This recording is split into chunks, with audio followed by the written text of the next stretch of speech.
I don't know about you, but I am feeling really optimistic for 2025. So much so, I was inspired to write down a list of gentle reminders slash mindful notations and affirmations to refer back to when things get a little shaky or chaotic or when life just throws me a curveball. I also have this video too to refer back to, so I have no excuses. Let's get into it, y'all. I'm excited. I don't want this intro to be too long. Number one, surrender to redevelopment. When things feel like they're falling apart, they might actually be falling into place. Remember to loosen your grip and let it unravel. When I think about how things transpired the past few years, I'm like, look, this had to happen. I had to move here so that I could meet this person. I met this person so that this could happen. Had I been trying to control it and do everything my way, then who's to say would any of that would have went that way? Surrender to redevelopment. It's not going to look cookie cutter. It's not going to be picture perfect. All the pieces of the puzzle aren't going to be just rightly placed in order. And then you just put the puzzle together and like, whoa, look at that. No, it's going to be chaotic. You might be missing some pieces. The box didn't even come with all the pieces. And you still trying to force it. Let it unravel. Let the cards fall where they may. Is that how the saying goes? Yes, I think. Anyway, number two, you are not behind in life. The world is simply racing ahead at an unnatural pace, forgetting that growth has its own sacred rhythm. I am not in a rush to get anywhere anymore. I used to be. I remember when I was like around 27, 28, I would say, okay, by the time I turn 30, I want to have accomplished this, have this much money, or live here, or I would have traveled here by now. Anything. I would have had 5 children by now. No, I'm not saying that. You're not behind in life. The world is simply racing ahead at an unnatural pace, forgetting that growth has its own sacred rhythm. We spend so much time doing, chasing, chasing, chasing. It's like, do we even sit and relish in our growth? Time just flies by, you guys. It is 2025 and I feel like it was just 2019. It was just 2019. But why do we feel like we should be somewhere further than we are right now? It's okay to live the soft girl life. It's okay, or the soft boy, well, maybe not the soft boy life, but you get what I'm saying. It's okay to rest. It's okay to just be. You don't have to always be going somewhere, doing this, doing that, accomplishing this, working on this goal. It's too much. You're right where you're supposed to be, Kish. Maybe you don't need more to add to your to-do list. You need to work on your to-be list. I'm not fussing at y'all. If it feels like I'm fussing, I'm not. I'm fussing at me, okay? These are my reminders. Number three, let things be for the sake of your own sanity. Whatever flows, flows lightly. Whatever comes, goes freely. Whatever crashes, burns catastrophically. Let things be.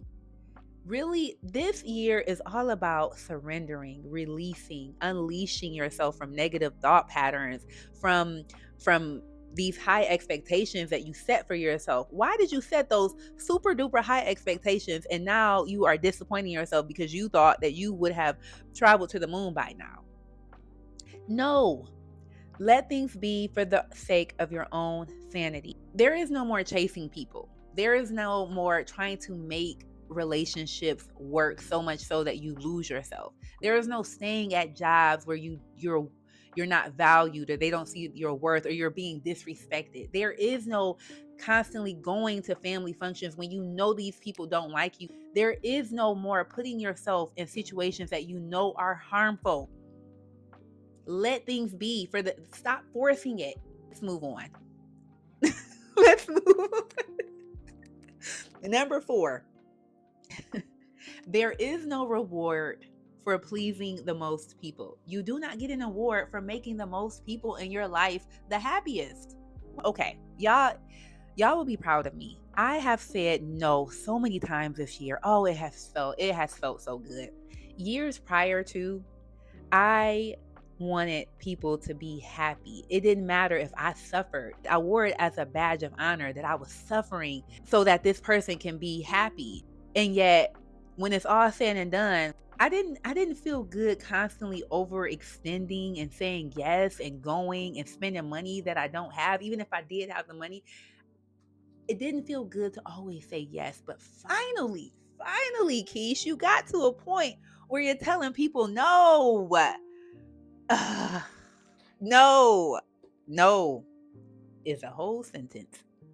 Number 5, the internet doesn't have all the answers. Sometimes you find exactly what you're looking for only in the secret place. Now, I love YouTube University, and every now and then I may take some classes on reddit.com.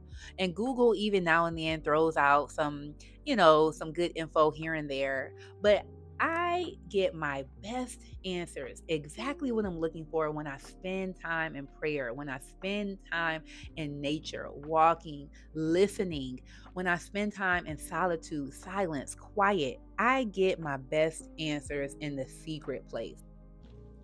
Remember that, Kish. Okay, number 6, stop. Do I want to say this? Yeah. Number 6, stop holding back your personality because you think you're too weird or silly, or you're happy, or you're introverted or extroverted, or whatever version of yourself you are at the moment. I am multi-layered, multifaceted, and I don't feel like I should have to shrink or hide parts of myself that exist. Especially because I know that we are made, like, think about it like this. We are made in the image of the Most High. We are made in the image of our Creator. Think about that. Think about how we're all so different. We have such varying personality traits and things that our talents and our gifts are so different. Even if you're a singer, you don't sound or sing like another singer. We all are so different and unique in our own special way, yet we're made in the image of our Creator. Not showing exactly who you are is like keeping people from seeing light, love, keeping people from seeing our Creator. It Don't hold back parts of yourself that are there for a reason. Nobody else has that unique portion to them. Only you. It only resides in you. You only have it. You're the only one. So no holding back your personality. Okay, we're not doing that anymore. All right, number 7. Have the audacity to dream audaciously. Okay. Oh, I wrote something else for this one too. I had like an extra note.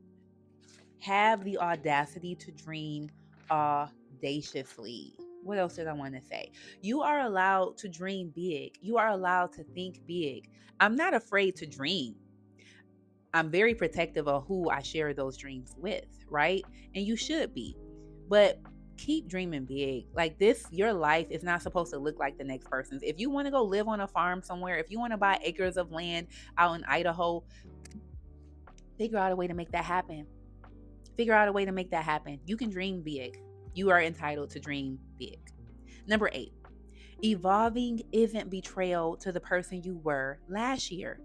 She served her purpose. It's okay to outgrow past versions of yourself. It's only a love letter to who you are becoming. Ooh, that's so good. The Kish who I am now is going to help the Kish in the next chapter, right?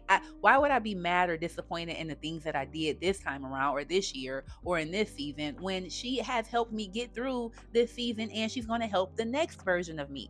This is a good example. Sometimes when I look at my old fitness pics, my fitness pictures, I'm not gonna lie, y'all. I'll be like, hey, girl, you went hard. You were going in.